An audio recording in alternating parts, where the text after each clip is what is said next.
నా అల్లుడు నా కోరిక తీరుస్తాడు. ఆంధ్ర రాష్ట్రానికి సీఎం అవుతారు అంటూ చెప్తోంది పురంధరేశ్వరి.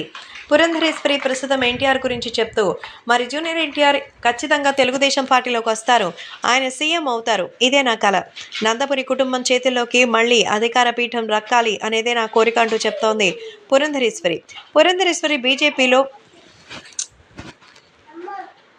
పురంధరేశ్వరి ఇప్పుడు బీజేపీలో ఉంటూ మరి ఎంతో అద్భుతమైన విజయం సాధించడానికి మంత్రి పదవిలో ఉన్నా కానీ ఒక పార్టీ అధికార దిశగా ఉండడం అనేది చాలా వేరు.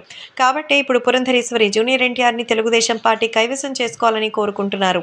ఖచ్చితంగా తారక్ వస్తే ఆయన సీఎం అయ్యే లక్షణాలు 100% ఉన్నాయని, మరి ఆయన చూస్తుంటే నిజంగా మా నాన్నగారిని చూసిన అనుభూతి కలుగుతుంది. అటు రాజకీయంగా కానీ సినిమా పరంగా కానీ ఆయన నంబర్ 1 పొజిషన్లో ఉంటారు.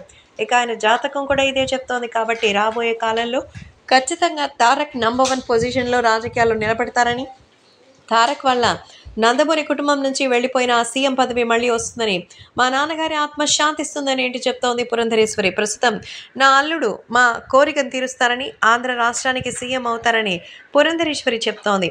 పురంధరేశ్వరి చెప్పిన దాని ప్రకారం జూనియర్ ఎన్టీఆర్ త్వరలోనే రాజకీయాల్లోకి వస్తారని తెలుస్తోంది. స్వయంగా పురంధరేశ్వరి ఈ విషయం పట్ల జూనియర్ ఎన్టీఆర్‌తో డిస్కస్ చేశారట.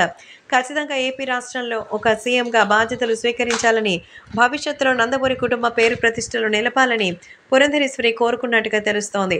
మరి జూనియర్ ఎన్టీఆర్ ఈ విషయంలో ఎలా స్పందిస్తారనేది